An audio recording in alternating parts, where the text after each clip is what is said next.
Na verdade, assim, quando eu falei que eu tinha muitas visões quando era criança, é porque essas visões eram muito fortes. E eu não sabia. Depois eu descobri por quê. Aos poucos, hoje a gente sabe tudo, porque a gente acaba tendo revelação, estudando e futucando as coisas, principalmente das escrituras, que são muito, muito elucidativas. Sim. Quando você não olha com um olhar crítico religioso.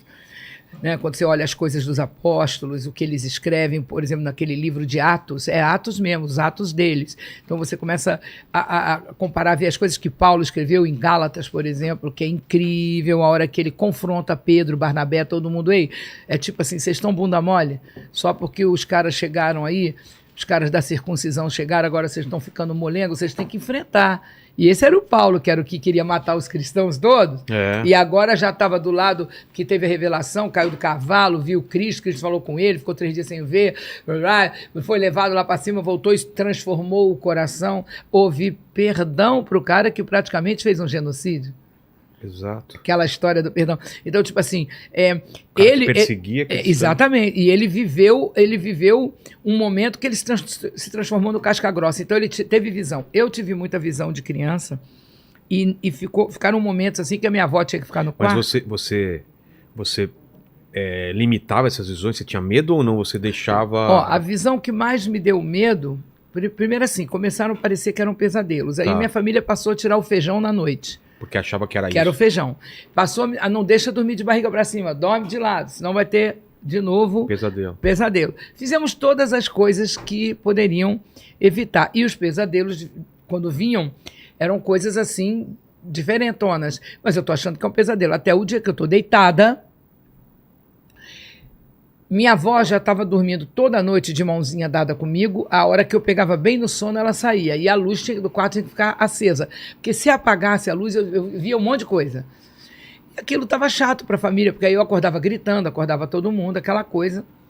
Bem, se na minha casa tivesse alguém que soubesse me ungir com óleo e declarar... sai em nome de Jesus, tivesse essa consciência, não precisa ser religiosidade, é autoridade no mundo espiritual, aconteceria o que acontece em várias casas de a criança absorver isso por alguma maneira, ou seja, quem for ou adulto, e conseguir parar com essa história. Mas ninguém sabia disso, né? Então, no meio dessa brincadeira, eu estava ali, coitada, passando pelo meio do tiroteio. Só que, numa das noites, eu tô deitada, e eu ouço, meu olho abre assim, pô! Mas não tive medo. Eu pensei que eu ia gritar, vó, papai, e meu pai ainda não tinha chegado. E o que você viu? Meus pais tinham separados, estava eu e meu pai no quarto, minha avó com a Ângela no outro, e a Niná, a minha tia-avó, com a Ana Maria no outro, porque tanto meu pai quanto o irmão dele, filhos da vovó, tinham se separado e as filhas estavam com os pais naquela situação. Os pais estavam com as filhas, que passavam os finais de semana com as mães, mas estudavam com os pais. Uma coisa que eles decidiram lá. Beleza. Eu olho e vejo que meu pai ainda não está, minha avó também não está mais. Sinceramente, eu não fiquei com medo. Muito atípico, era para eu estar berrando já. Só que nesse segundo que eu estou olhando tudo, uma voz fala no meu ouvido direito, como se estivesse deitado na cama, e fala assim, olha para o lado. Eu sou o demônio. O quê? E eu estou dormindo com você.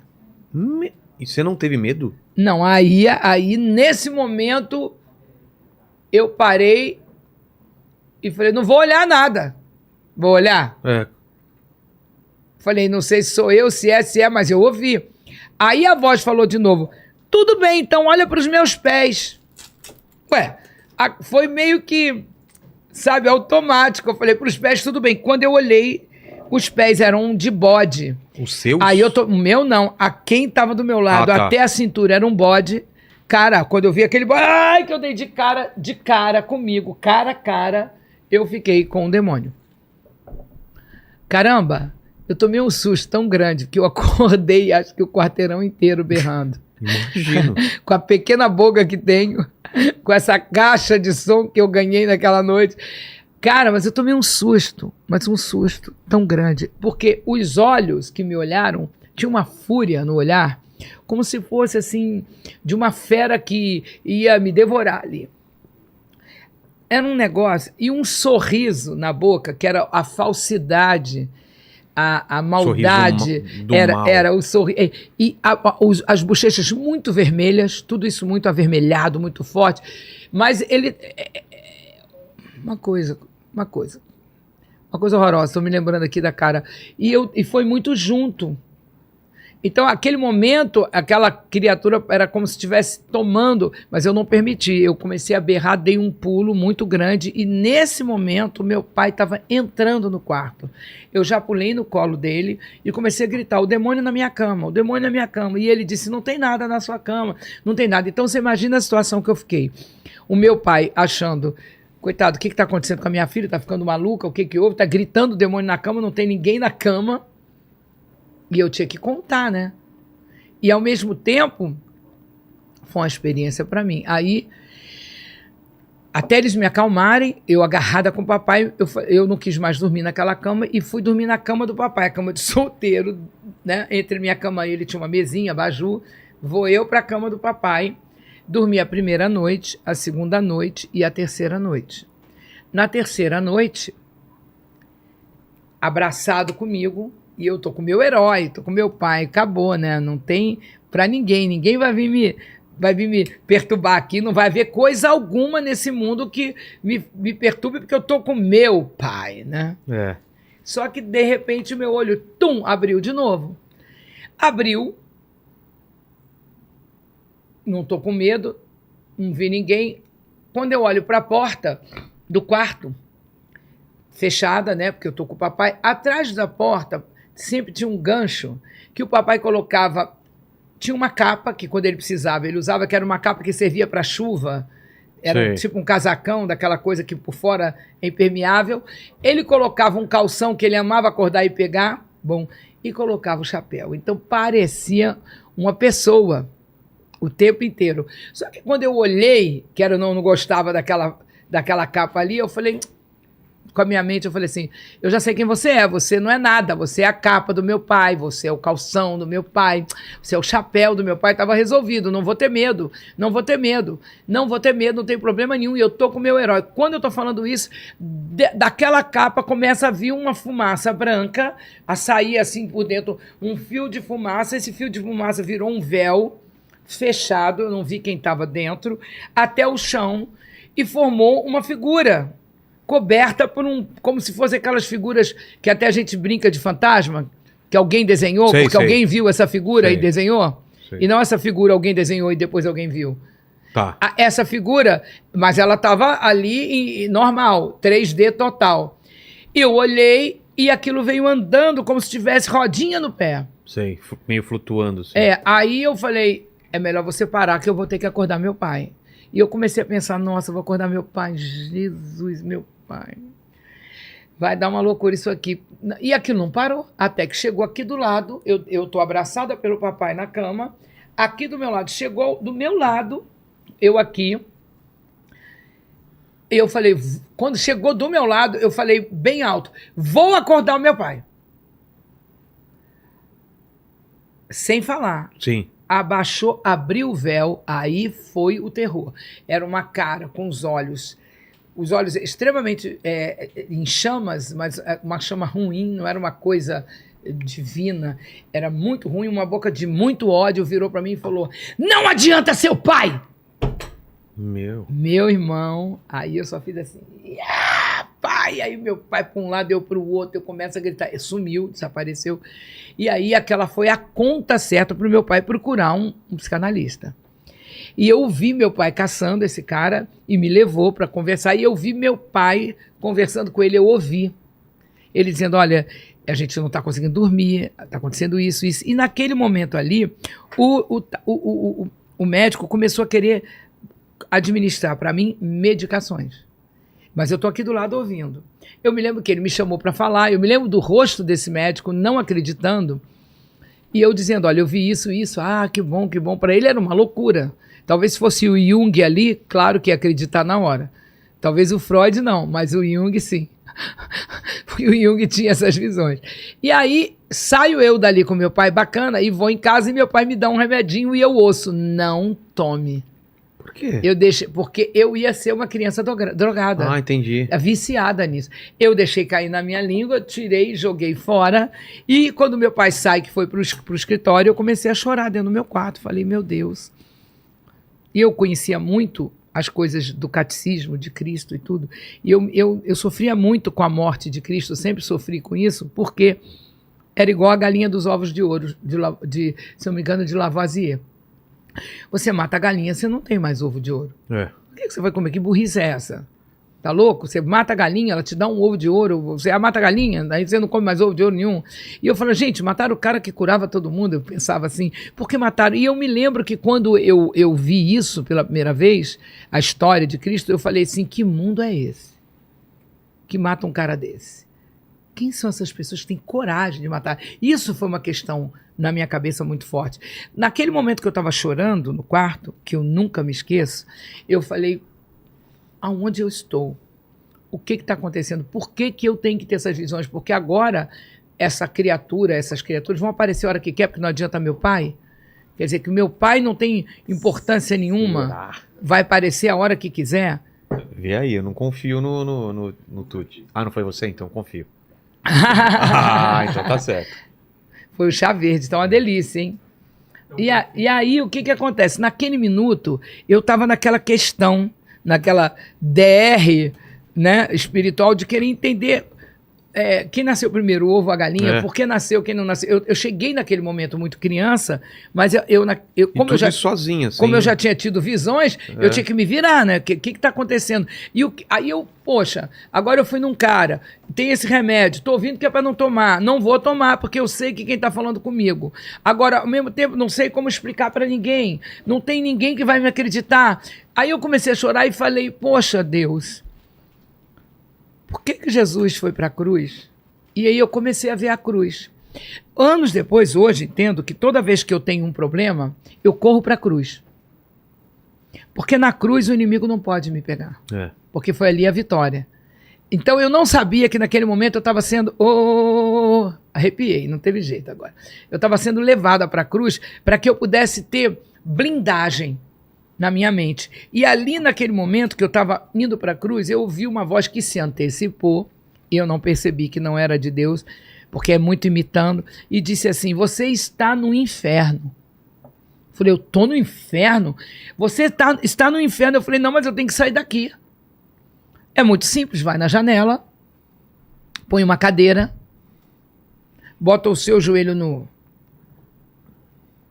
no parapeito, emborca a sua cabeça, que ela pesa mais que o corpo, e deixa ela fazer bof lá embaixo, que o seu corpo vai sair do seu espírito e você vai voltar para Deus. Eu não conversei, corri para a janela. Você imagina como é que acontecem coisas com muitas pessoas que a gente pensa que se suicidou, que aconteceu, né? Que aquele momento estranho, Matrix do mal, né? E eu corro para a janela, só que aconteceu o seguinte, quando eu botei a cadeira, que eu botei o joelho, que eu ia virar minha cabeça, já ia cair, eu olhei para trás assim e falei assim, a vovó vai para o céu, papai vai para o céu. Mas a Niná, essa minha tia-avó, ela era muito rígida. Ela era rígida demais. E a Niná, ela era muito religiosa e tudo ela falava, isso aí não sei o quê, o chifrudo vai pegar, não sei. Então ela trazia a presença do inimigo muito com a religiosidade dela. Não era a maldade dela, era a maneira dela. E a Niná, ela acabava sendo uma fonte de perturbação em muitos momentos, muitos. E ela é uma senhorinha, uma gracinha, mas a gente se grilava com ela, eu e minhas duas primas, eu mais, porque era comigo mais isso, porque ela tentava me parar muito. Ela via que às vezes eu estava parada pensando, ela para, tá pensando em quê? Ela sacava que eu estava voando, né?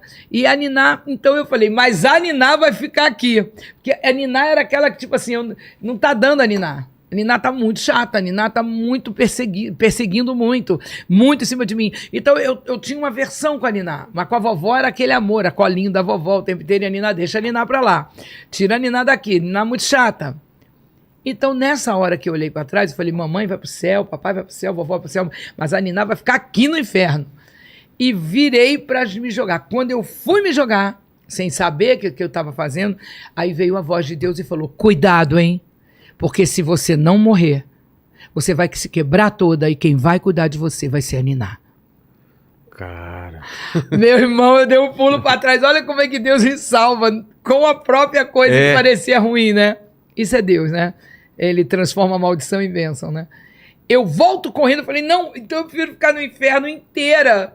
Niná, não, desço correndo, saio de fininho, sem a Niná e a vovó ver, tinha um programa chamado Alô Doçura. Sim. Eva Vilma e John Ebert, né? É. Eles eram um casal, né? Não lembro direito, mas existia. Era.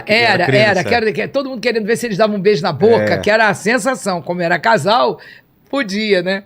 E eu passo por trás delas, assim, escondidas, pulo o muro, que eu era aquela menina de gostar de pular de muro, subir em telhado, subir em árvore, sempre fui assim, loucura. Saio da casa, nós morávamos numa vila gostosa, saí, andei pelo quarteirão e entrei na casa do Paulo, nosso amiguinho, que era... A casa do Paulo tinha um quintal imenso onde a gente fazia os ensaios das músicas, de tudo, quando a gente ia fazer os teatrinhos, que a rua inteira todo mundo gostava de teatrinho. Coisa deliciosa. E aí eu corro para a casa do Paulo, entro e a mãe dele está limpando a casa. E na porta que eu entro, eu vejo o sofá atrás aqui, a mesa da comida, ela encostou na parede e botou as cadeiras com as pernas para cima, porque nem naqueles restaurantes, quando termina a noite. E ela varrendo, eu falei, o Paulo tá aí? Ela disse, não, tá chegando da escola, mas pode sentar. Colégio. Eu sentei, esperando o Paulo, dizendo, ai meu Deus, que loucura. Quase que eu morro. Eu pensei assim, que coisa, que doideira, não dá para contar a ninguém, mas deixa o Paulo chegar para... vamos brincar. Ela entra pro corredor varrendo e de repente a voz volta e fala assim, você vai conseguir, volta lá, entra no banheiro, pega o lenço comprido, amarra ali no... Sabe o registro? Sei. Dava para subir na beirada da banheira, botar o lenço, amarrar, sobe na cadeira, amarra no pescoço e chuta a cadeira. Nossa. Me ensinando a eu me matar. Meu Deus. Aí eu falei, eu não vou fazer nada disso. Depois, se não der certo, é a Niná que vai cuidar de mim. Nossa, não quero a Niná cuidando de mim. Não, Deus me livre. Não vou. E começou, mas você não vai aguentar comer aquele pigadinho que você não gosta com batata que a Bia faz. É um picadinho que eu odiava. Não suportava. Senti até o cheiro dele agora. Veca. Aí eu, e você não vai aguentar esperar você fazer 18 anos. São muitos anos do lado da Niná. Aí começou aquela coisa na minha cabeça. E eu dizendo, não. Até que chegou um momento que eu falei, ok, eu vou tentar mais uma vez. E vou me levantar. Quando eu vou me levantar, glória a Deus.